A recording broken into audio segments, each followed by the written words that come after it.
আসসালামু আলাইকুম everyone. Senior ma'am গল্পের সিজন 2 দ্বিতীয় পার্ট। তো চলো বেশি কথা না কইয়া গল্প শুরু করা যাক। বিকাল গড়িয়ে সন্ধ্যা নামছে।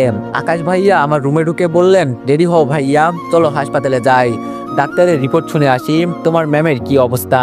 আমি চুপচাপ মাথা নেড়ে রেডি হয়ে নিলাম। কিছু একটা ভারী লাগছে বুকের ভেতর। একটু পর হাসপাতালে পৌঁছালাম। হাসপাতালের করিডোরে হাঁটতে হাঁটতে বারবার হাত ঘামছিল, বুকের ভেতর কেমন যেন কাঁপছিল। তখন আকাশ ভাইয়া বলল, ভয় লাগছে ভাইয়া। আমি বললাম, জানেন ভাইয়া, কেউ যদি চিরতরে চলে যায় সেটা মেনে নেওয়া যায়, কিন্তু কেউ যদি ফিরে আসে অথচ কিছু বলার সুযোগ না থাকে, সেই কষ্টটা বহন করা অনেক কঠিন। আকাশ ভাইয়া কিছু বললেন না, শুধু পিঠে একটা হালকা চাপ দিয়ে দরজাটা খুলে দিলেন। ভিতরে ঢুকেই দেখি সেই হোয়াইট বেডে সাদা চাদরে মোড়া এক নিস্পন্দন শরীর, তবে নিঃশ্বাস চলছে। অক্সিজেন মাস্কের নিচে থাকা পরিচিত মুখ, চুলগুলো এলোমেলো হয়ে গালের পাশে লুটিয়ে আছে। ম্যামের সেই চেনা ঠোঁট, সেই কঠিন চোখ, আর চুপচাপ নরম আর অবলা। আমি ধীরে ধীরে এগিয়ে গিয়ে ম্যামের পাশে একটা চেয়ার টেনে বসলাম। তারপর বললাম, জানি না আপনি শুনতে পাচ্ছেন কিনা ম্যাম, কিন্তু আমি আপনার নিস্তব্ধতা আর মেনে নিতে পারছি না ম্যাম। প্লিজ আপনি একটু উঠুন। আমি ম্যামের হাতটা নিজের হাতে নিলাম, বরফের মতো ঠান্ডা, কিন্তু প্রাণ আছে। তারপর আবার বললাম, আপনি জানেন ম্যাম, আমরা সবাই ভেবেছিলাম আপনি আর নেই। আমি নিজেকে দোষ দিতাম। বারবার মনে হতো যদি আর একবার দেখা হতো, শুধু একবার, আমি হয়তো বলতাম আপনি কতটা স্পেশাল, কতটা আপন। সেই দিন যদি আপনাকে পার্কে না রাখতাম, তাহলে হয়তো আজ এমনটা হতো না। কিন্তু কথা দিচ্ছি ম্যাম, যারা এই কাজ করেছে তাদের কাউকে আমি ছাড়বো না। চোখ ভিজে গেল নিজের অজান্তেই। আমি হাত দিয়ে চোখ মোছার চেষ্টা করলাম। আমি চুপ করে ম্যামের দিকে তাকিয়ে থাকলাম। তারপর আরেকটু ঝুঁকে গিয়ে বললাম, পরি ম্যাম, আপনি কি আর আমাদের মাঝে ফিরে আসবেন না? একবার অন্তত চোখ মিলে দেখেন না আমাকে। আমি অপেক্ষা করতেছি, আপনি বুঝতেছেন না? ঠিক আছে, দেখি কতদিন আপনি আমার উপর অভিমান করে থাকেন। অপেক্ষা করে যাব সারা জীবন। তারপর আস্তে করে মাথাটা পাশে রেখে ম্যামের হাতটা ধরে চুপ করে বসে থাকলাম। সময় থেমে গেছে যেন। একটু পর আকাশ ভাইয়া এসে ডাকলেন আর বললেন, ভাইয়া ডাক্তার ডাকছে রিপোর্ট দেখানোর জন্য। আমি উঠে দাঁড়ালাম, ম্যামের কপালে একটুখানি চুমু দিয়ে বললাম, আমি আবার আসবো ম্যাম, আপনি শুধু ফিরে আসুন। তারপর চোখ মুছে সেখান থেকে বেরিয়ে আসলাম। অনেক রাতেই বাসায় ফিরে এলাম। রাতে কিছু খেতে মন চাইলো না। রুমে ফিরে জানালার পাশে দাঁড়িয়েছিলাম। রাতের শহর জেগে আছে, কিন্তু আমার পৃথিবী যেন ঘুমিয়ে গেছে কোথাও। তখনই দরজায় নক, দেখি নীলা ভাবি। উনি বললেন, ভাইয়া খেয়ে নাও, আমি খাবার নিয়ে এসেছি। আমি হালকা হাসলাম আর বললাম, ভাবি আমার খেতে ইচ্ছে করছে না। ভাবি বলল, তবুও খেতে হবে, তোমার জন্য না হোক, অন্তত তোমার ম্যামের জন্য হলেও তোমাকে সুস্থ থাকতে হবে। আমি বললাম, ঠিক আছে দেন, বলেই আমি খাইতে বসে গেলাম। খাবার সময় ওনাকে বললাম, ভাবি একটা কথা বলবো, কিছু মনে করবেন না তো? ভাবি বলল, আরে না, সমস্যা নেই, বলো। আমি বললাম, ভাবি আমি আসার পর থেকে লক্ষ্য করেছি আপনি আর ভাইয়া যেন কাছাকাছি থেকে অনেক দূরে। মানে কথা হয় ঠিকঠাক, কিন্তু মন খালি খালি লাগে। কারণটা কি বলবেন তো? ভাবি বলল, না তেমন কিছুই না। আমি বললাম, ভাবি আমি ভাইয়ার সাথেও এই ব্যাপারে কথা বলেছিলাম। উনি বলেছে কিছু ভুল বোঝাবুঝির কারণে আপনাদের মাঝে দূরত্ব এসেছে। ভাবি সম্পর্ক মানে তো শুধু ভালোবাসা না, বিশ্বাসও লাগে। আপনি কি একবার ভাইয়ার কথা মন দিয়ে শুনেছেন? ভাবি কিছুক্ষণ চুপ করে রইলেন, তারপর চোখ নামিয়ে বললেন, আমি তো বিশ্বাস করেছিলাম, কিন্তু তোমার ভাইয়া তো সেই বিশ্বাসের মর্যাদা রাখতে পারেনি। সেই রাতে ওর ফোনের মেয়ের এসএমএসটা তো আর মিথ্যা ছিল না, তাই না? আমি বললাম, ভাবি মাঝে মাঝে চোখের দেখাটাও ভুল হয়। আপনি বাহ্যিক দৃষ্টিতে দেখতে পাচ্ছেন ভাইয়া অপরাধী, কিন্তু ভিতরে এরকম কিছুই না। ভাইয়া শুধু মেয়েটিকে স্কলারশিপ পেতে হেল্প করেছে, ব্যাস। এবার ভাবির চোখে অশ্রু জমে উঠল। তিনি মুখ ঘুরিয়ে নিলেন, কিন্তু গলা কাঁপছিল। তারপর বলল, ও আমায় এখনো ভালোবাসে? আমি বললাম, ভাইয়া সেটা বলেনি, কিন্তু তার চোখে দেখেছি আপনার প্রতি তার ভালোবাসা এখনো ঠিক আগের মতো। আপনি ছাড়া তার চোখে আর কেউ নেই। ভাবি একদম চুপচাপ হয়ে গেলেন। তারপর আস্তে করে উঠে দাঁড়ালেন, আর কিছু না বলেই কি জানি ভাবতে ভাবতে চলে গেলেন। রাত 11টা 35 মিনিট। আমি তখনও জানালার পাশে দাঁড়িয়েছিলাম। হঠাৎ করিডোর থেকে ফিসফিস শব্দ ভেসে এলো। কৌতূহল বশত জানালা বন্ধ করে একটু দরজার ফাঁক দিয়ে তাকালাম। দেখলাম ভাবি আর আকাশ ভাইয়া ছাদের দিকে যাচ্ছেন, দুজনেই চুপচাপ। মনের ভিতর শান্তির একটা ঢেউ খেলে গেল। মনে হলো এই সম্পর্কটা হয়তো আবার আগের মতো হতে যাচ্ছে। একটু পর আমিও ঘুমিয়ে পড়লাম। সকালে ঘুম থেকে উঠে এক চমকে যাওয়া নিউজ শুনলাম। হঠাৎ দরজায় টোকা। দরজা খুলেই দেখলাম আকাশ ভাইয়া। তাই আমি উৎসাহ নিয়ে ভাইয়াকে জিজ্ঞেস করলাম, ভাইয়া এত সকালে আপনি? আকাশ বলল, রাকিব হাসপাতাল থেকে ফোন এসেছে, তাড়াতাড়ি যেতে হবে। আমি শুনে চমকে উঠলাম, ম্যামের কিছু হয়ে যায়নি তো আবার? তাই আমি অবাক হয়ে জিজ্ঞেস করলাম, কি বলছেন ভাইয়া, কিছু হয়েছে? আকাশ বলল, তোমার ম্যাম কোমা থেকে বের হচ্ছে ভাইয়া, ডাক্তাররা বলেছে উনি কিছুটা সাড়া দিচ্ছে। এই খবরটা জানো আমার কানে ঢোকার সাথে সাথে সবকিছু থমকে গেল, বুকের ভেতর এক ঝড় বয়ে গেল। আমি তাড়াতাড়ি জামা কাপড় পরে রেডি হয়ে গেলাম। আমি বললাম, চলেন ভাইয়া, এক মুহূর্ত দেরি আর সহ্য হচ্ছে না। আমরা সবাই হাসপাতালে চলে আসলাম। মনটা যেন ম্যামকে দেখার জন্য ছটফট করছে। হাসপাতালের কেবিনের সামনে তখন ছোটখাটো ভিড়, ডাক্তার নার্স সবাই উপস্থিত। আমি ভিতরে ঢুকে দেখলাম ম্যামের চোখ খোলাম। সে যেন চারপাশে তাকাচ্ছে, কিন্তু একদম শূন্য দৃষ্টিতে। অপরিচিত মুখগুলোর মাঝে কোনো আবেগ নেই, কোনো চেনা অনুভূতি নেই। আমি ধীরে ধীরে এগিয়ে গিয়ে ওনার পাশে দাঁড়ালাম আর ভেজা গলায় বললাম, ম্যাম কেমন আছেন? পরি ম্যাম আমার দিকে তাকালেন, ঠোঁট নড়ল কিন্তু খুব আস্তে। এক অচেনা কণ্ঠে বললেন, কে আপনি? এই দুইটা শব্দ যেন আমার বুকের ভেতর কাছে তালিয়ে দিল, যেন কেউ আমার সমস্ত অনুভূতি মুহূর্তেই মুছে দিল। তখন আবার বলে উঠলাম, আপনি আমাকে চিনতে পারছেন না ম্যাম? আমি রাকিব, আপনার স্টুডেন্ট। আর আপনার... আমি পুরোটা বলার আগেই ডাক্তার বলে উঠলেন, আমরা দুঃখিত, উনার মেমোরি লস হয়েছে। 8 মাসের দীর্ঘ কোমায় থাকার কারণে ওনার স্মৃতিশক্তি অনেকটাই নষ্ট হয়ে গেছে। কিছু অংশ হয়তো সময়ের সাথে ফিরতে পারে, আবার হয়তো নাও ফিরতে পারে। আমি বুঝে উঠতে পারছিলাম না কিভাবে নিজেকে সামলাবো। ডাক্তারের কথা শুনে মাথা ঘুরে আসছিল।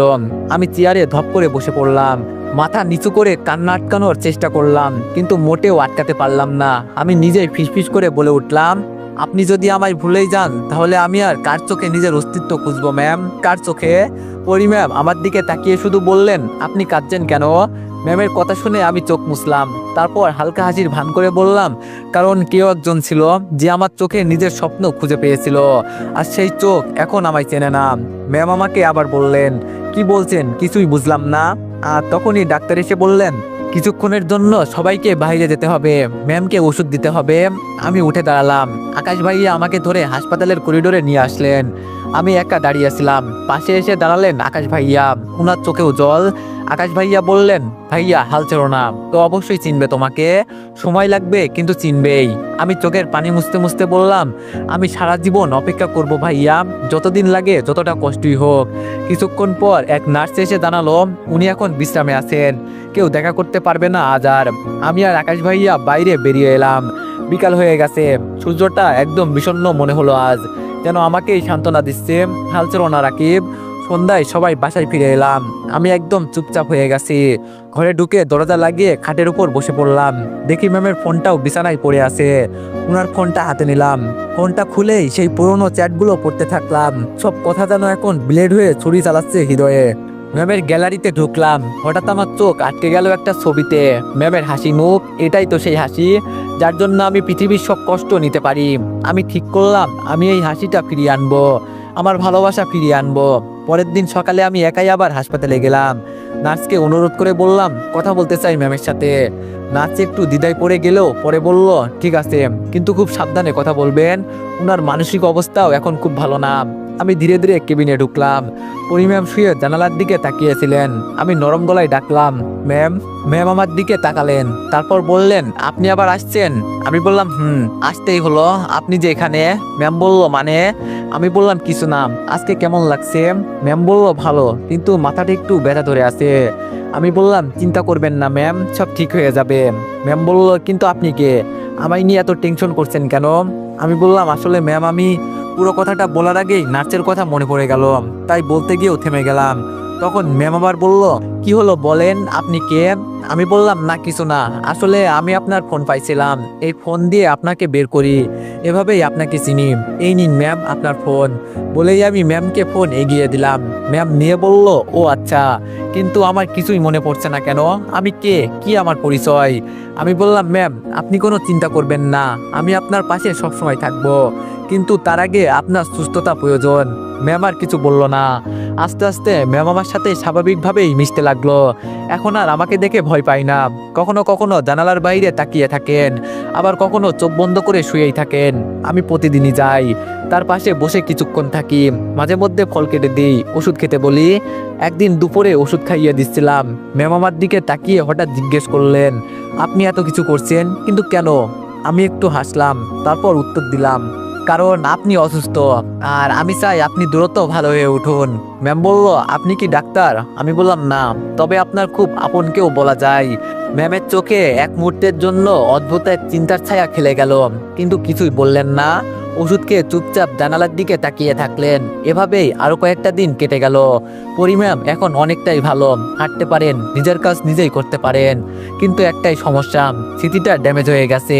নিজেকে এবং আমাকেও এখনো চিনতে পারে না।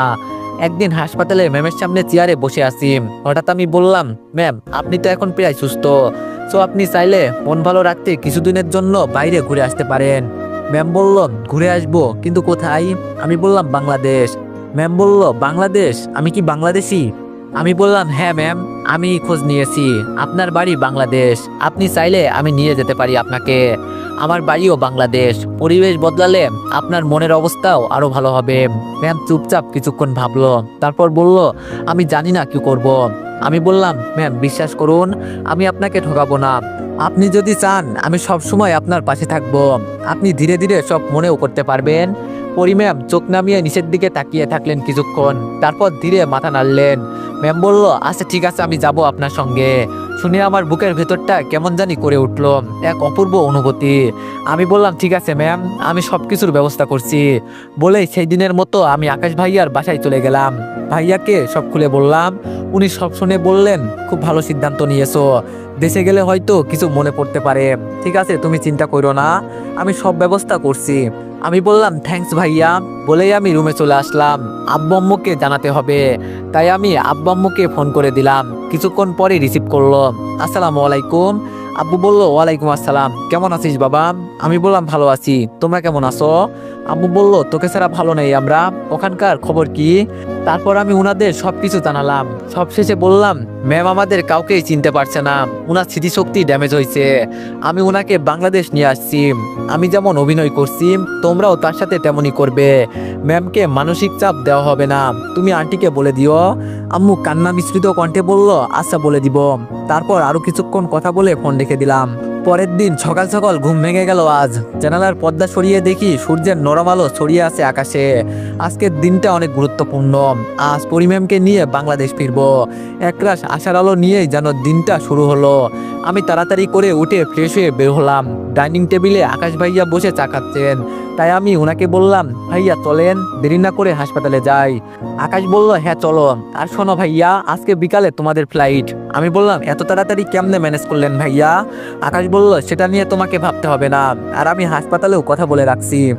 আমি বললাম, ওকে ভাই, কিন্তু তার আগে ম্যামের রিলিজ কাগজপত্র সব সামলাতে হবে। আকাশ বলল, চলো। বলে আকাশ ভাইয়া আর আমি বেরিয়ে এলাম। গাড়িতে বসে আমি একটু চিন্তায় পড়ে গেলাম। ম্যাম কিছুই মনে করতে পারছে না, কিভাবে তাকে সবকিছু মনে করাবো? আমার ভাবনার ছেদ ঘটিয়ে আকাশ ভাই বলে উঠল, বেশি ভেবো না ভাইয়া, তোমার ম্যাম তোমাকে বিশ্বাস করতে শুরু করেছে, সেটাই বড় কথা। আমি মুচকে হাসি দিয়ে উত্তর দিলাম, কথা বলতে বলতে হাসপাতালে পৌঁছে গেছি। গাড়ি পার্ক করে সরাসরি ডাক্তারের কেবিনে ঢুকলাম। ঢুকেই ডাক্তার বলল, হ্যালো মিস্টার রাকিব, আসুন বসুন, আকাশ সব আমাকে বলে রেখেছে। আমি বললাম, ধন্যবাদ ডাক্তার, আজ ম্যামকে দেশে নিয়ে যেতে হবে। ডাক্তার বলল, ওনার শরীরের অবস্থা অনেক ভালো, হাঁটাচলা করতে পারছেন, নিজের কাজ নিজেই করছেন, কিন্তু স্মৃতির ব্যাপারটা একটু সময় সাপেক্ষ।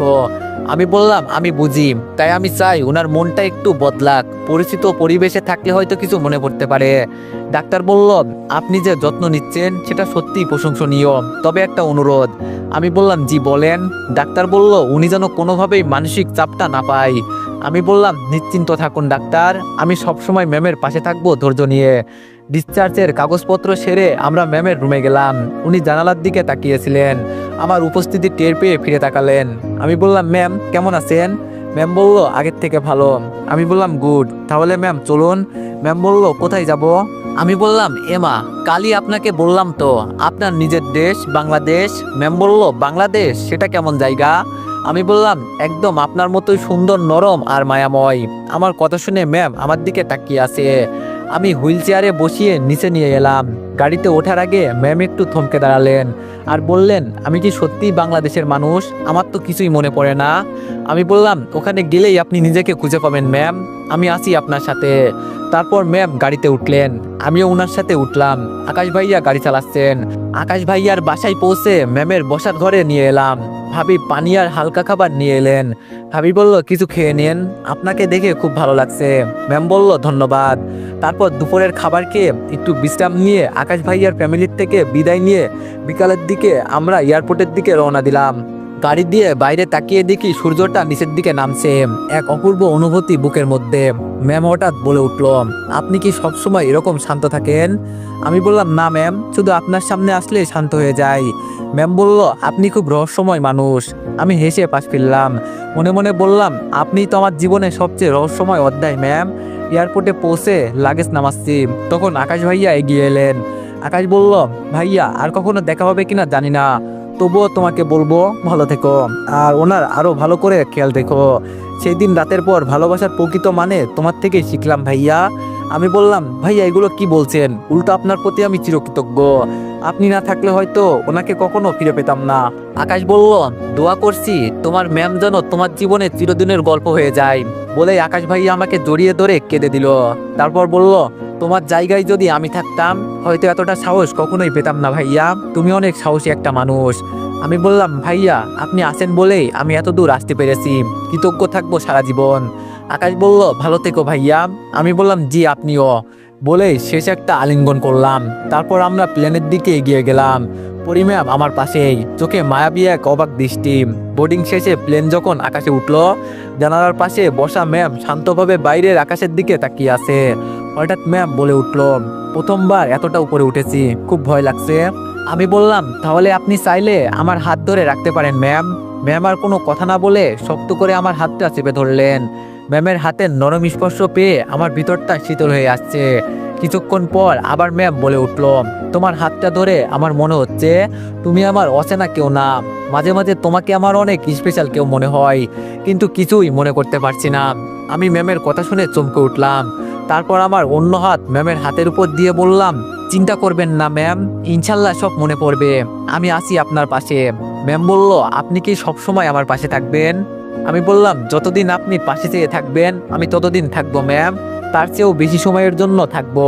ম্যাম কিছু বললেন না, শুধু চুপচাপ তাকিয়ে রইলেন আমার দিকে। সেই দৃষ্টিতে যেন একরাশ না বলা কথা, না বোঝা অনুভব। এভাবে কথা বলতে বলতে ম্যামের চোখ লাগিয়ে আসছে। তাই আমি ম্যামকে বললাম, ম্যাম আপনি ঘুমিয়ে পড়েন, আমি আপনার পাশে আছি। ম্যাম কোনো কথা না বলে মাথা নেড়ে ঘুমিয়ে পড়লো। ঘুমের মধ্যে ম্যাম অজান্তেই আমার ঘাড়ে মাথা রাখলেন। আমিও আর কিছু বললাম না। ম্যাম এখন একদম বাচ্চাদের মতো ঘুমাচ্ছে। প্রায় সারা রাত প্লেনে থাকার পর অবশেষে আমরা নামলাম ঢাকার মাটিতে। আমি আর ম্যাম লাগেজ নিয়ে বেরিয়ে এলাম।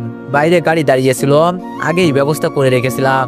রওনা হলাম ঢাকা থেকে বগুড়া আমাদের বাসার উদ্দেশ্যে।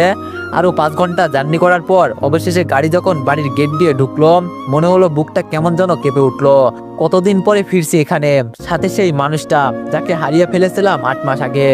আমি দরজায় কলিং বেল বাজাতেই আম্মু ছুটে এলেন, দরজা খুলে দিলেন। ভিতরে আঙ্কেল আন্টি আব্বু আম্মু সবাই ছিলেন। আমি আম্মুকে বললাম, কেমন আছো আম্মু? আম্মু বলল, ভালো ছিলাম না, তোদের দেখে ভালো হয়ে গেলাম। তারপর আমি আম্মুকে ইশারা দিয়ে অভিনয় করতে বললাম। তারপর আমি বললাম, আম্মু ইনিই পরি ম্যাম। ম্যাম বলল, আসসালামু আলাইকুম আন্টি। আম্মু বলল, ওয়ালাইকুম আসসালাম, ভালো আছো মা? ম্যাম বলল, হ্যাঁ ভালো আছি। ম্যামের কথা শুনে আঙ্কেল আন্টি সবাই ছুটে এলেন। এসে আন্টি বলল, কেমন আছিস আমার মা? পরি ম্যাম সবাইকে অবাক করে দিয়ে বলল, আপনি কে? আপনি কি এখানে থাকেন? আন্টির মুখ মুহূর্তেই ফ্যাকাশে হয়ে গেল, চোখের কোণ গরম হয়ে উঠল, কিন্তু নিজেকে কোনো রকম সামলে নিয়ে মুখে হাসি রাখলেন। আন্টি বলল, হ্যাঁ মা, আমি এখানেই থাকি, তুমি এখন আমাদের মেহমান, অনেকদিন পর এলে। ম্যাম বলল, ধন্যবাদ আন্টি, আপনি খুব সুন্দর করে কথা বলেন। এই কথার পর আন্টি আর থাকতে পারলেন না, পাশের ঘরে চলে গেলেন মুখ লুকিয়ে। আমি আর আম্মু বুঝে গেলাম উনি কাঁদছেন। সেই কান্নায় এক ধরনের চাপা যন্ত্রণা, নিজের মেয়েকে চিনেও চিনতে না পারার বেদনা। আঙ্কেলও ওনার সাথে চলে গেলেন। আমি ম্যামের হাত ধরে বললাম, ম্যাম চলুন, আমি আপনার রুম দেখিয়ে দিই, আজ থেকে আপনি এখানেই থাকবেন। ম্যাম বলল, আপনার এই বাসাটা খুব শান্ত, আর আপনারা খুব ভালো মানুষ। আমি মুচকে এসে বললাম, হয়তো আপনি এখন এখান থেকে, আর আপনারা সবাই খুব ভালো। আমি মুচকে এসে বললাম, হয়তো আপনি এখন এখানে থাকবেন, তাই এখানে সবাই সুন্দর। ম্যাম চুপ করে রইলেন। রুমে নিয়ে বিছানায় বসিয়ে বললাম, একটু রেস্ট নিন ম্যাম, আমি পাশের রুমে আছি। ম্যাম জানালার দিকে তাকিয়ে বললেন, মনে হচ্ছে এখানে আগেও কখনো এসেছি। একটা অদ্ভুত অনুভূতি হচ্ছে রাকিব, জানি না কি, কিন্তু খুব আপন আপন লাগছে সবকিছু। আমি আর কিছু না বলে রুম থেকে বেরিয়ে এলাম। তারপর সেখান থেকে আমি আন্টির রুমে গেলাম। ওখানে গিয়ে দেখি আন্টি অনেক কান্না করছেন। আব্বু আম্মু আর আঙ্কেল ওনাকে সান্ত্বনা দিচ্ছে, তাই আমি ওনার পাশে গিয়ে বসলাম। আমি বললাম, আন্টি কি হচ্ছে এটা, বাচ্চাদের মতো কেন কাঁদছেন? পরি ম্যাম দেখতে পেলে কি হবে? আন্টি কাঁদতে কাঁদতে বলল, আমার নিজের মেয়ে আমাকে চিনতে পারলো না রাকিব বাবা, আমি একজন ব্যর্থ মা, সে আমাকে কিভাবে আন্টি বলল? আমি বললাম, আন্টি এভাবে বলছেন কেন? এখানে আপনারও কোনো দোষ নেই আর পরিম্যামেরও কোনো দোষ নেই, আমরা সবাই পরিস্থিতির শিকার। দেখবেন একদিন অবশ্যই পরিম্যামই আপনাকে মা বলে ডাকছে। আন্টি বলল, সেই অপেক্ষায় বেঁচে আছি বাবা। আমি বললাম, আপনার মেয়ে তো বেঁচে আছে, আপনার বুকে ফিরে এসেছে, এতে কি আপনি খুশি নন? আন্টি বলল, অবশ্যই খুশি। আমি বললাম, তাহলে সেই খুশি পালন করুন, কি নামে ডাকলো সেটা মোটেও এখানে ম্যাটার করে না। আন্টি বলল, কিন্তু ও যে তোমাদের ফ্ল্যাটে। আমি বললাম, আন্টি উনি শুধু আমাকেই চিনে, তাই আমার মনে হয় উনি কিছুদিন আমাদের ফ্ল্যাটেই থাকুক। আম্মু বলল, হ্যাঁ রাকিব ঠিক কথাই বলেছে, পরি তো আমাদেরও মেয়ে। তারপর আন্টি শান্ত হলো। হঠাৎ পিছনে ম্যাম বলে উঠলো, কি হচ্ছে এখানে?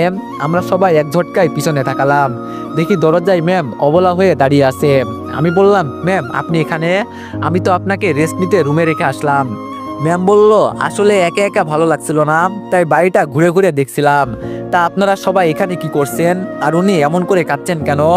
আমি হালকা হাসি দিয়ে বললাম, কিছু না ম্যাম, আন্টি হঠাৎ একটু আবেগপ্রবণ হয়ে পড়েছিল, আপনাকে দেখে উনার মেয়ের কথা মনে হয়েছে, তাই একটু কান্না করছে। উনার মেয়ে দেখতে একদম আপনারই মতো। আন্টি চোখ মুছতে মুছতে বলল, হ্যাঁ মা, তোকে দেখে আমার মেয়ের কথা মনে পড়ে গেল, খুব মায়া লাগে জানিস, তোর চোখ দুটো ঠিক আমার মেয়ের মতোই। ম্যাম বলল, ও থ্যাংক ইউ আন্টি, কিন্তু আপনার মেয়ে এখন কই? আমি বললাম, সে অনেক দূরে থাকে ম্যাম। ম্যাম বলল, ও আচ্ছা, আমারও বাড়িটা কেমন চেনা চেনা লাগছে, মনে হচ্ছে জানো আগেও এসেছিলাম, এমন একটা অনুভূতি হচ্ছে, তাই আপনি আমাকে নিজের মেয়েই ভাবতে পারেন। আন্টি বলল, তাহলে একটাবার মা বলে ডাক। ম্যাম বলল, ওকে মা। আন্টি আর নিজেকে সামলাতে না পেরে কান্না করতে করতে দৌড়ে গিয়ে পরি ম্যামকে জড়িয়ে ধরলেন। ম্যামও একটু ইতস্তত হয়ে হালকা করে জড়িয়ে ধরলেন। আন্টি কান্না করেই বলতে লাগলেন, আরেকবার মা বল। ম্যাম বলল, মা। আন্টি ম্যামের গালে, কপালে, নাকে থুতনিতে চুমু খেতে লাগলেন আর বললেন, আর কোথাও যেতে দিব না তোকে, বল আমাকে ছাড়া কোথাও যাবি না? ম্যাম বলল, ঠিক আছে মা, কোথাও যাব না। উনাদের মা মেয়ের সেন্টিমেন্টাল সিন দেখে আমার আব্বা আম্মুর সবার চোখে পানি টলমল করছে।